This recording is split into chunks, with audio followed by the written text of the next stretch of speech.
I recently posted an updated cost of living video for Boquete Panama, and while I ultimately came to the conclusion that retiring in Boquete is not for me, I can still completely understand why so many retirees want to call Boquete home. After posting that video though, I received a ton of questions and 3 specific questions kept coming up, and so I'm going to address those in this video. By the way, if you haven't had a chance to check out that previous video, I'll link it up here and down in the description below. Welcome back to Almost Retired Abroad. If you're new here, I'm Kimberly, and on this channel we talk about living, traveling, and working abroad. So the 3 questions were all around transportation, and the number 1 question that kept coming up was, do I need a car to live in Boquete? And the short answer is no. You can get by just fine without a car. In fact, in my opinion, having a car might actually be more trouble than it's worth. When it comes to day-to-day life in Boquete, having a car can be challenging because parking is extremely challenging. The streets can be very crowded, traffic is jammed often, and finding a parking space can be very difficult. Like personally, if I lived in a place like Alto Boquete and had to go into town, even if I had a car, I probably would still opt for public transportation. So the second question is it walkable? And I think Boquete is absolutely walkable. If you find some sort of housing in and around the city center, you should have no problem walking to most places in Boquete.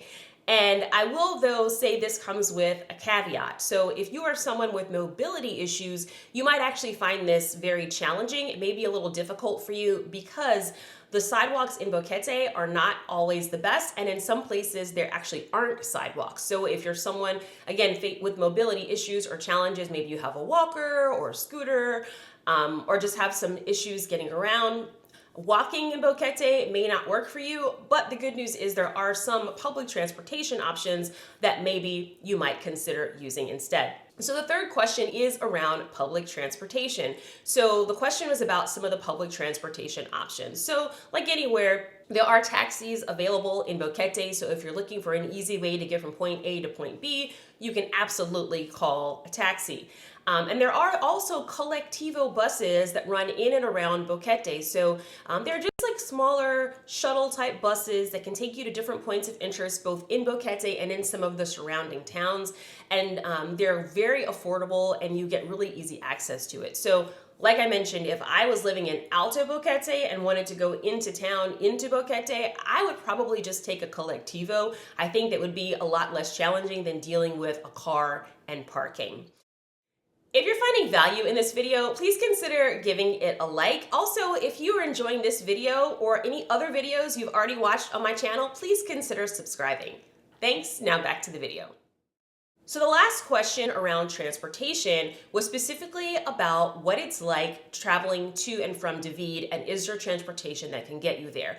Because while there is a lot going on in Boquete, there will likely come some point where you will need to get access to David, whether you want to go to the airport or maybe you're looking for some sort of specialty medical care that maybe isn't offered in Boquete. While there are a lot of great options in Boquete, there are even more options in David. There are plenty of hospitals, doctor's offices, medical clinics. Also, if you're thinking about shopping in one of the big box stores in Panama, like Conway or the Do It Center, or my personal favorite, Panafoto, you'll likely want to head into David to do your shopping. Now, while it is possible to order some items online and have them shipped to you in Boquete, I'm the kind of person that I like to go to the store and get things in person. So if I was living in Boquete, I probably would be taking the bus to David. And so in today's video, we're going to share exactly what it's like taking that bus from Boquete down into David. And stick around till the end of the video because throughout this video, we're going to be driving through Alto Boquete, where you'll get to see some new homes under construction. And once we get into town, we're actually going to stop into Panafoto so you can see exactly what types of things they have to offer. I would say it's kind of similar to Best Buy, but you'll get a good idea if you stick around till the end of the video. And when it comes to taking the bus to David, it's really easy to pick it up in town. And at the time of recording this video, the cost to take the bus from Boquete to David is just under $2. Now, in perfect traffic conditions, it takes less than an hour to get from Boquete to David. And once you get into David, you'll have access to all kinds of shopping options, as well as options for medical care, and you'll even have access to the airport. So let's go ahead and hop on board and head into David.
So once you get into town, there is a bus depot there in the center of town where you can either take other ground transportation or even walk to some of the nearby medical offices and shopping opportunities that we talked about earlier in the video.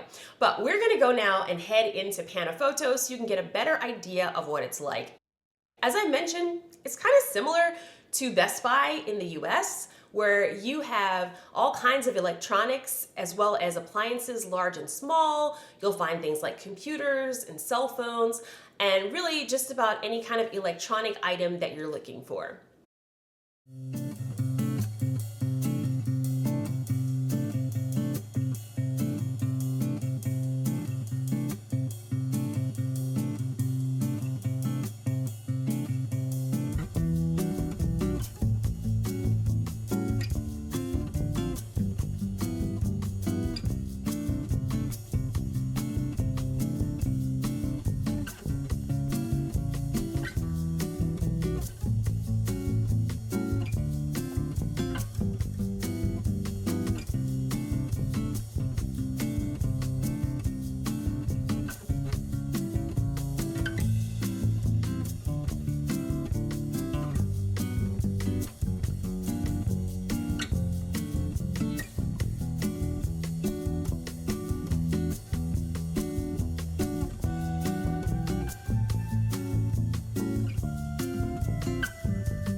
So that gives you a general idea of the transportation options in and around Boquete, and you also got a little bit of a taste of what it's like shopping in David. I'm curious to know if you are still considering potentially retiring in Boquete or maybe even in David, and if this video or if any of the others in this series have swayed your opinion one way or the other.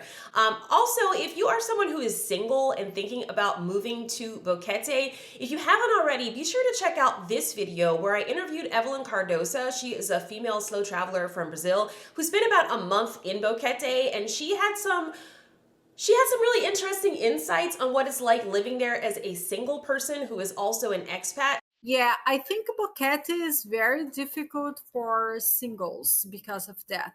So definitely check out that video if you haven't already. So this is actually going to be one of the last videos I'm doing about Panama for a while, because this channel is called Almost Retired Abroad, and there are so many other countries out there to explore. If you enjoy this type of content about retirement travel, then please consider liking this video and subscribing to the channel, especially if you want to see some of the upcoming videos on some of the countries I'm currently researching or have visited or am planning to visit. And in fact, I have videos coming up on both Colombia as well as Mexico. So if those interest you, again, please consider subscribing to the channel. Also, let me know down in the comments below which one you'd like to see next. Do you want to learn more about Colombia or Mexico? As always, thank you so much for watching. See you next time.